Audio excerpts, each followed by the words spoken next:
Naquela noite quente da Califórnia, em 27 de maio de 2011, o sol havia acabado de se pôr, mas a escuridão ficou ainda mais densa. Michelle Lee, uma jovem estudante de enfermagem de 29 anos, disse aos colegas que precisava pegar algo em seu carro e saiu do hospital. Ela caminhou em direção ao estacionamento e, à medida que se afastava das câmeras, sua figura foi sumindo no escuro. Só que ninguém fazia ideia de que essa seria a última vez que alguém a veria. As câmeras de segurança capturaram Michelle entrando no estacionamento, mas de maneira inexplicável não registraram sua saída. O campo de visão das câmeras simplesmente acabava ali, como se o próprio destino tivesse decidido esconder seu paradeiro. Os minutos se arrastaram, aumentando a inquietação. Onde estaria Michelle? Por que ela não voltava? A polícia foi acionada e uma operação de busca frenética foi iniciada. Cada pedaço do estacionamento foi examinado, cada arbusto revirado, na esperança de encontrar qualquer vestígio dela. No entanto, Michelle havia desaparecido sem deixar sequer um fio de pista para seguir. E assim, começou uma noite sem fim. Os rumores se espalharam como fumaça.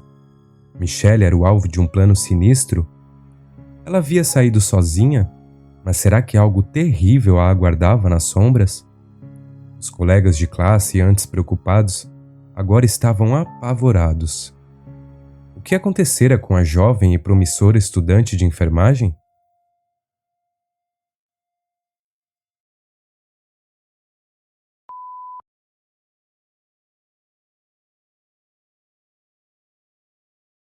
Michelle Lee nasceu em 12 de outubro de 1984 em Rancho Penhasquitos, uma comunidade suburbana localizada na parte nordeste da cidade de San Diego. Ela cresceu em uma família amorosa com seu irmão mais novo, Michael, e frequentemente visitava seus primos. Após se formar na Mount Carmel High School em 2002, ela se mudou para a área da Baia para continuar seus estudos. Ela frequentou a San Jose State antes de transferir-se para San Francisco State University. Michelle sempre quis seguir os passos de sua mãe e se tornar uma enfermeira praticante, mas sua mãe faleceu devido ao câncer quando Michelle ainda era adolescente. Eventualmente, Michelle se matriculou em um programa de enfermagem na Samuel Merritt University, em Oakland, Califórnia, onde poderia realizar seu sonho. Embora tenha se afastado de sua família, ela permaneceu próxima a eles e era o centro de sua afeição. Ela adorava passar tempo com eles e era conhecida por sua natureza amorosa e cuidadosa. Em casa e no trabalho, ela era valorizada por sua sinceridade e disciplina. Michelle estava destinada a realizar grandes coisas, mas a vida tinha uma reviravolta inesperada reservada para ela.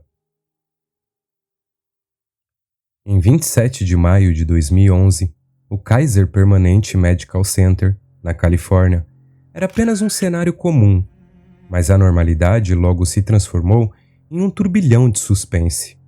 Michelle Lee, uma enfermeira, estava cumprindo seu turno habitual até o final do dia, quando o inesperado aconteceu por volta das 18h55. Uma hora antes de encerrar o seu turno, Michelle informou aos seus colegas que precisava pegar algo em seu carro, um SUV Honda branco estacionado do lado de fora do hospital.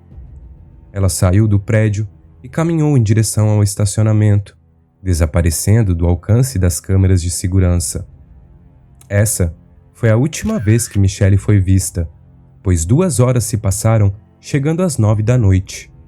Lori Rosa, sua instrutora, percebeu a sua longa ausência e ficou preocupada. Michelle era conhecida por sua pontualidade e o fato de não ter concluído seu turno ou registrado a sua saída era alarmante. Lori procurou Michelle na maternidade, mas não a encontrou. Tentou ligar e enviar mensagens, mas não obteve respostas. Então depois, uma enfermeira informou a Lori que Michelle havia ido ao seu carro, mas não havia retornado. Lori e um segurança foram ao estacionamento em busca de Michelle, mas nem ela nem seu carro estavam lá. De repente, o carro de Michelle reapareceu, dando ré rapidamente e quase colidindo com outro veículo antes de sair em alta velocidade, deixando Lori e o segurança atordoados. A escuridão impediu que vissem o motorista, mas Lori não hesitou em ligar para a polícia. As suspeitas de Lori se confirmaram. Algo estava muito errado. Michelle nunca voltou para casa após o incidente no estacionamento, nem apareceu para um passeio planejado com amigos no dia seguinte. O departamento de polícia de Hayward iniciou uma busca intensa por Michelle. Os policiais entraram em contato com sua família, mas não obtiveram informações relevantes. O carro de Michelle, no entanto, foi encontrado na Ponderosa Court, a apenas meio quilômetro do centro médico, estacionado de forma organizada e trancado. O interior do veículo estava limpo e sem sinais de luta. Parecia que Michelle havia estacionado o carro apressadamente e depois desaparecido. Os investigadores ficaram perplexos, se perguntando por que Michelle teria fugido. A descoberta do carro não era inocente, pelo contrário, aprofundava ainda mais o mistério. A polícia elaborou teorias. Michelle saiu por vontade própria? Sua ida ao carro foi planejada? Ou ela foi atraída por uma ligação? A principal teoria era que alguém próximo a Michelle estava envolvido em seu desaparecimento, e uma pista aguardava ser descoberta. À medida que a notícia circulava entre os amigos e colegas de Michelle, uma enxurrada de mensagens e ligações preocupadas inundou o telefone dela, todas sem resposta. Até que algo estranho estava prestes a acontecer. Uma dessas mensagens preocupadas recebeu uma resposta de Michelle, o que deveria ter sido uma ótima notícia, mas a mensagem era sinistra. Não estou desaparecida. Meu telefone está louco e apagou tudo. A estranheza não parou por aí. Várias pessoas receberam respostas do telefone de Michelle, cada mensagem emocionalmente distante e muito diferente daquela Michelle que conheciam. Tive um pneu furado. Tive uma noite ruim ontem à noite. Todas essas mensagens acabaram com minha bateria. Estou doente.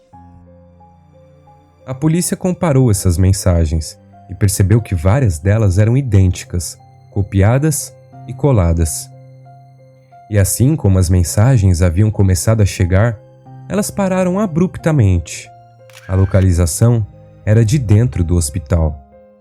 O fluxo de mensagens estranhas deixou os entes queridos de Michelle ainda mais apavorados, e a polícia estava perplexa.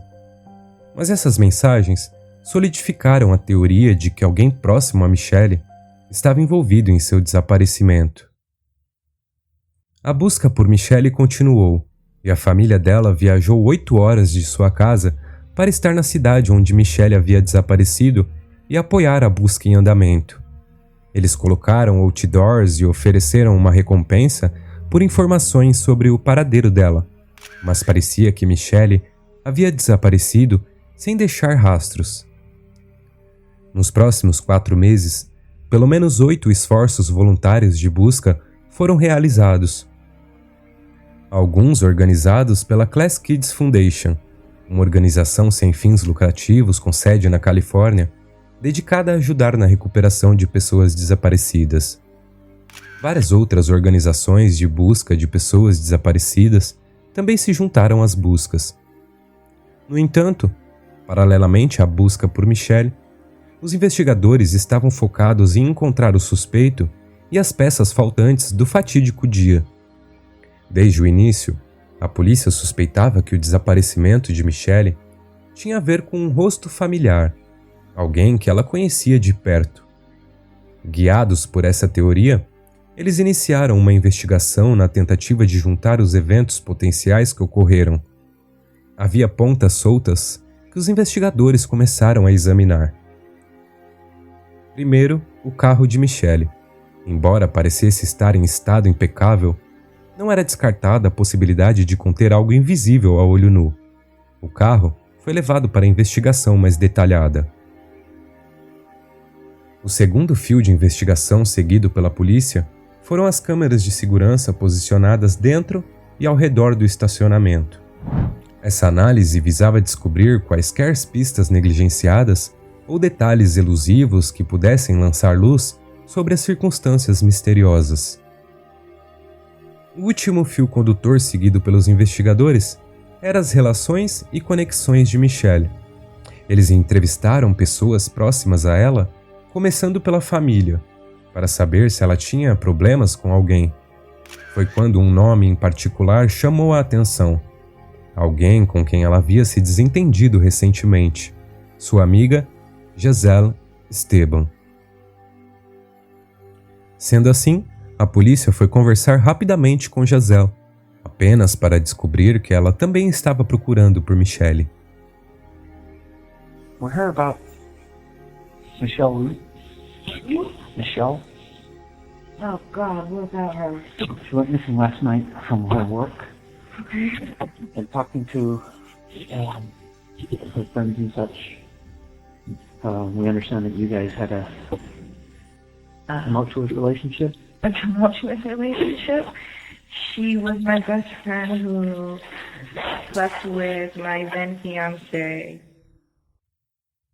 Giselle Duagon nasceu em 4 de fevereiro de 1984, na cidade de Union, Califórnia. Mais tarde, ela se mudou para San Diego e se estabeleceu no mesmo bairro que Michelle. Quando criança, Michelle e Giselle frequentaram a mesma escola secundária e se tornaram amigas próximas. Quando Giselle foi para a faculdade, Michelle a seguiu para estudar na mesma universidade e até moraram juntas no mesmo bairro. Suas vidas entrelaçadas as tornaram melhores amigas, compartilhando a jornada da faculdade e objetivos de carreira. Michelle ingressou na universidade junto com Giselle em 2003, mas em 2002, Giselle conheceu um rapaz chamado Scott Marzan e ambos eram calouros na Universidade Estadual de São Francisco. Mais tarde, quando Michelle se juntou a eles, Giselle apresentou Scott a Michelle, e Scott e Michelle se deram bem imediatamente e namoraram por 1 mês. Posteriormente, eles se separaram em bons termos e permaneceram amigos próximos. No entanto, o interesse de Giselle por Scott cresceu e um novo capítulo se desdobrou quando Giselle e Scott começaram um relacionamento. Tudo deveria ter sido um novo começo, mas nesse caso, não foi. Um dia, Michelle enviou uma mensagem para Scott, informando-o sobre uma gravidez indesejada que ela estava esperando. A mensagem era destinada apenas a Scott como amigo, mas em vez disso, Giselle a viu e interpretou erroneamente.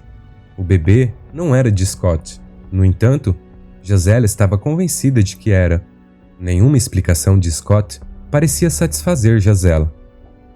Seja por causa desse novo desenvolvimento, ou da amargura que persistia desde o tempo em que Michelle e Scott namoraram, Michelle sempre foi um tópico de conflito entre Giselle e Scott. Desde então, entre os três, a semente da hostilidade havia sido plantada. Mesmo após todos os acontecimentos, o relacionamento continuou por anos. Apesar da convivência com Scott, Giselle lutava contra inseguranças no relacionamento e o tempo não conseguiu preencher a lacuna emocional que ela sentia. Ela frequentemente suspeitava da lealdade de Scott, levando-a a analisar rotineiramente suas ligações telefônicas e a questionar tudo o que ele dizia. Giselle, especialmente, queria que Scott encerrasse sua amizade com Michelle. Porém, apesar dos altos e baixos e de uma breve separação, Giselle deu à luz a filha deles em 31 de outubro de 2005. No entanto, 3 anos depois, em 2008, as frequentes discussões entre Giselle e Scott continuaram a ocorrer. A amargura alimentada pela desconfiança e pela incapacidade de resolver essas questões finalmente destruiu o relacionamento, e Giselle e Scott se separaram. Eles compartilharam a custódia da filha por mais de um ano. Porém, em 2009, Giselle informou a Scott que estava se mudando para morar com um novo namorado. Giselle levou a criança de volta para San Diego, o que desencadeou uma batalha legal pela custódia entre Scott e Giselle. Eventualmente, Scott ganhou 80% da custódia e trouxe sua filha de volta para o norte da Califórnia. É importante observar que Michelle manteve sua amizade com ambos, Scott e Giselle, mesmo durante esses momentos complicados. A vida de Scott e Giselle permaneceu complexa, pois os dois mantiveram suas conexões de forma intermitente, voltando a ter relacionamentos físicos de tempos em tempos, mesmo após a separação. Isso foi apenas o começo de uma amargura que estava prestes a seguir. Enquanto isso, um novo desenvolvimento surgiu da análise do carro de Michelle. Embora a polícia não tivesse sucesso em encontrar Michelle, eles perceberam que talvez não fosse uma Michelle viva que estivesse no centro da busca. Essa conclusão foi baseada no fato de que o carro continha os restos de sangue de Michelle Lee.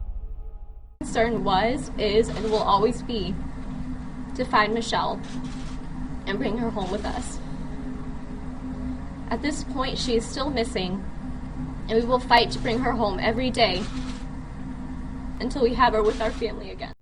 Embora a família achasse difícil de acreditar, o caso de pessoa desaparecida agora parecia um caso de homicídio. A segunda descoberta no local onde o carro estava estacionado foi mais sangue, que formava uma poça no chão. Dentro do carro, encontraram a identificação da escola de enfermagem de Michelle. Essa identificação deveria ser mostrada à instrutora quando necessário, mas havia algo estranho nela. Eventualmente, a instrutora não conseguiu reconhecê-la, e foi então que a polícia decidiu reunir mais informações sobre ela. E lá estava a verdade. A identificação não pertencia a Michelle. Era um cartão de identificação roubado, relatado algumas semanas antes. Além disso, os investigadores rastrearam o celular desde o momento que Michelle saiu do hospital até o estacionamento. O celular fez um longo círculo pela cidade de Hayward, voltou ao hospital e depois saiu novamente. A última localização do celular foi em áreas remotas do condado de Alameda, uma região montanhosa e arborizada. No entanto, a trilha de estranheza não terminou por aí. Uma enfermeira do hospital onde Michelle estudava veio à tona para relatar uma ligação estranha de Michelle na noite em que ela desapareceu. Cerca de meia hora após Michelle ter saído do hospital, uma ligação foi feita para a ala de emergência e atendida pela enfermeira mencionada. A ligação supostamente era de Michelle, e ela queria que sua instrutora soubesse o motivo de sua ausência. Segundo a suposta Michelle, seu pai havia sofrido um ataque cardíaco e foi levado para o hospital, mas ela não sabia em qual hospital ele estava, então estava verificando todos os hospitais da região e não voltaria ao trabalho como esperado. Quem fez a ligação se esforçou bastante, mas cometeu um erro simples. A ligação foi feita para a ala de emergência, mas Michelle estava trabalhando na ala da maternidade e o pai dela estava no Vietnã. Aparentemente, a polícia estava encontrando surpresas em todas as direções que haviam seguido. Depois, horas de análise das câmeras de segurança mostraram uma pessoa entrando no hospital. Mas essa pessoa não era uma surpresa. Era Giselle Esteban. Nos meses seguintes, Giselle foi frequentemente chamada pela polícia, mas não houve muitos avanços. You and Michelle were close friends, is that right? I consider her my sister. When was the last time that you and Michelle actually spoke? I don't know. I remember seeing her at the meeting. Back in December? I think so, yeah. And what has happened since then? I don't know. How do you feel about the fact that she's missing? I wish you guys would already. And since you and Michelle used to be so close, what do you think is going on with her? I don't know who she is anymore. But as far as you know, this would be very unusual for her, right? To have just gone missing? I don't know Michelle anymore. I stopped knowing her a long time ago. Depois, o verão havia dado lugar ao outono, meses haviam se passado, e a recompensa por informações sobre o desaparecimento de Michelle havia aumentado para $100 mil. As buscas voluntárias eram frequentes, mas agora começavam a diminuir. A família de Michelle não estava satisfeita com o ritmo da polícia no caso, e um detetive particular foi contratado. Enquanto isso, a polícia silenciosamente investigava a pessoa que haviam marcado em vermelho em sua lista, Giselle Esteban. Mas onde estava aquele elo definitivo que selaria o caso? Talvez esse elo vital estivesse escondido nos bastidores de Giselle e nas entrevistas que ela fez com os investigadores. A estranha identificação encontrada no carro de Michelle foi roubada da escola de enfermagem. As câmeras de segurança da escola foram analisadas alguns dias antes e Giselle foi vista passeando pela escola com essa peça de evidência. Giselle não era mais uma pista cega. Seu telefone foi rastreado usando a ativação de torres sem fio na noite do incidente. O telefone dela foi detectado em uma área remota do Alameda, onde o telefone de Michelle foi desligado e depois ligado novamente, durante o período em que todos estavam recebendo respostas de Michelle. Os telefones das duas mulheres seguiram a mesma rota. Havia uma série de evidências indicando que Giselle Esteban sabia algo sobre Michelle. Mas, sem o corpo, a polícia não conseguia provar definitivamente a ligação com o que havia acontecido com Michelle. Apenas algumas semanas depois, algo mais estava prestes a acontecer. Uma história ainda mais profunda sobre o que Giselle realmente pensava, não apenas o que ela filtrava durante as conversas com a polícia. Uma história interna veio de Scott, quando ele acordou e encontrou o celular de Michelle no banco de trás de seu carro. Ele imediatamente chamou a polícia e estava apavorado. Scott disse que estava sendo incriminado por alguém. Ele insinuou que Giselle era essa pessoa. Uma história de fundo seguiu na narrativa de Scott. Em 2009, após ganhar a custódia, Scott estava morando com sua filha no norte da Califórnia. Poucos meses depois, Giselle conseguiu se mudar para a mesma área. Um dia, Giselle sugeriu a Scott e Michelle que, como os três moravam perto um do outro, eles deveriam se encontrar para deixar o passado para trás e reviver a amizade. Michelle concordou com o plano e Scott não viu problemas. O encontro aconteceu, mas Giselle não gostou do próprio plano como havia antecipado. O encontro mexeu com algo dentro de Giselle e ela passou a desgostar ainda mais de Michelle. Ela culpou Michelle pelo fim de seu relacionamento com Scott. Uma obsessão odiosa estava se formando e Giselle não conseguia parar de expressar ódio contra Michelle durante as conversas que tinha com Scott. Em um desses encontros em uma cafeteria, Giselle jogou uma xícara de café em Scott porque ele não parecia estar considerando a hipótese de como seria caso alguém que odiasse Michelle a desfigurasse. A obsessão começou a aumentar a ponto de Scott salvar as mensagens odiosas e ameaçadoras de Giselle. Durante a conversa com a polícia, Scott mostrou algumas dessas mensagens que Giselle havia enviado para Michelle em fevereiro de 2011. A mensagem que ela enviou para Michelle dizia: Se você realmente fosse amiga de alguém, seria minha amiga, não a de Scott. Você é só uma pobre coitada que não tem nada melhor para fazer e me seguiu até São Francisco. É isso que você sempre será. Uma que dormiu com vários homens porque ninguém a quer. Você não é minha amiga. Você sempre foi apenas uma qualquer. No entanto, Essas não foram as únicas mensagens odiosas que Scott e Michelle receberam. Eles receberam várias outras, por mais de um mês. Apenas 3 dias antes de Michelle desaparecer, Scott havia entrado com um pedido de ordem de restrição temporária contra Giselle. Ele alegou que ela o ameaçou e ameaçou a sua família.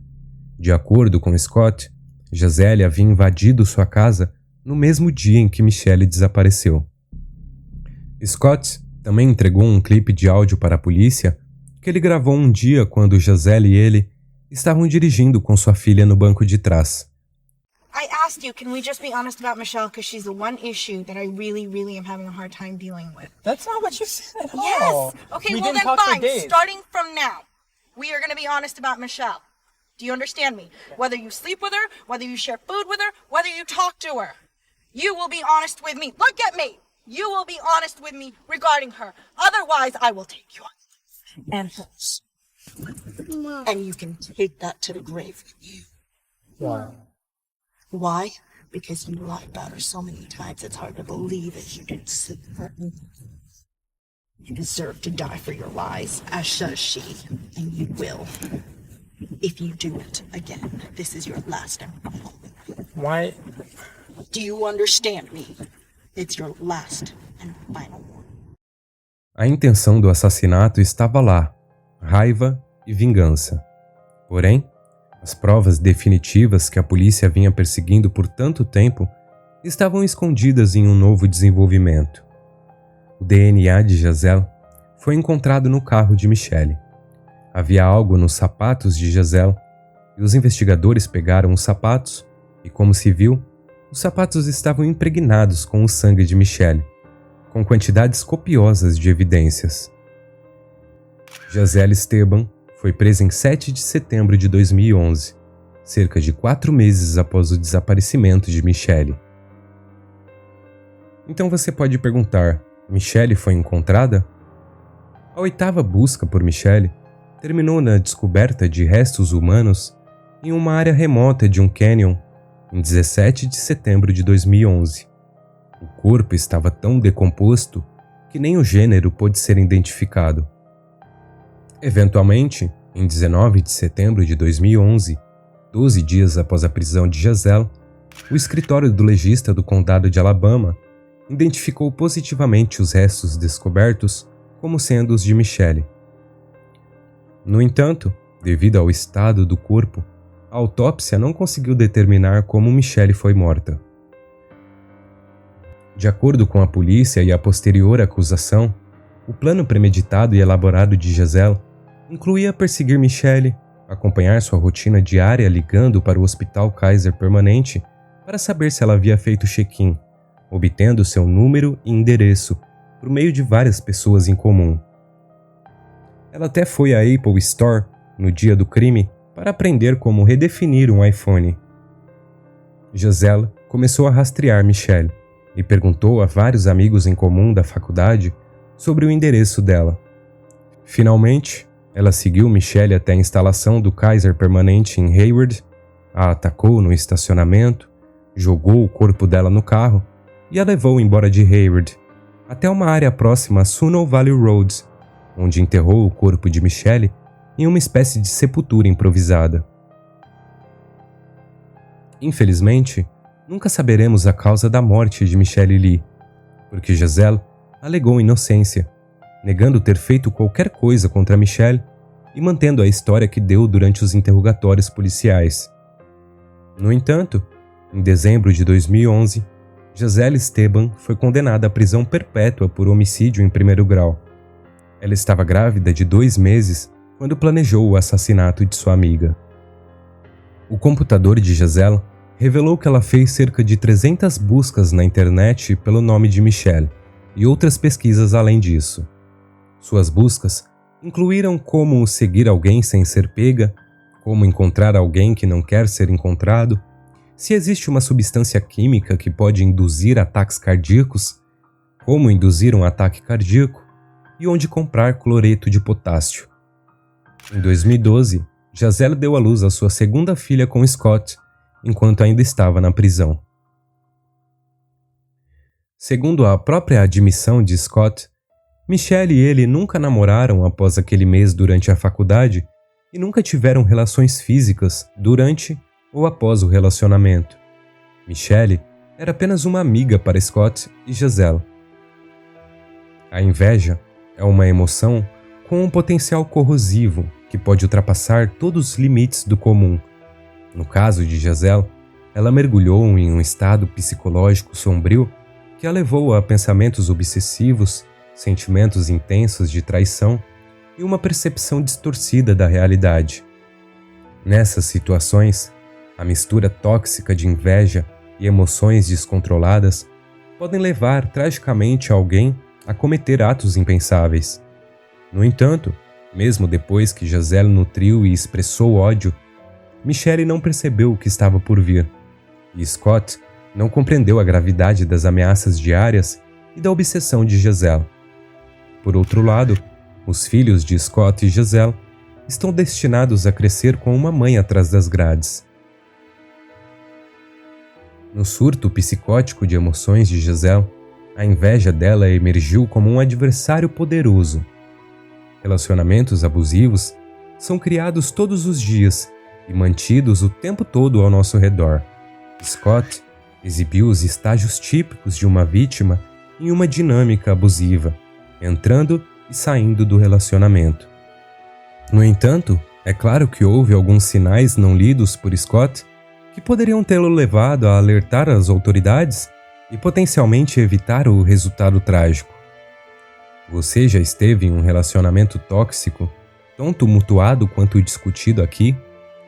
Por que você acha que Scott e Michelle podem ter ignorado esses sinais de alerta apesar dos anos de convivência com Giselle? Deixe-nos saber nos comentários abaixo.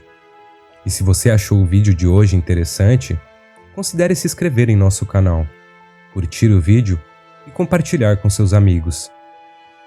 Por hoje é só, e até a próxima.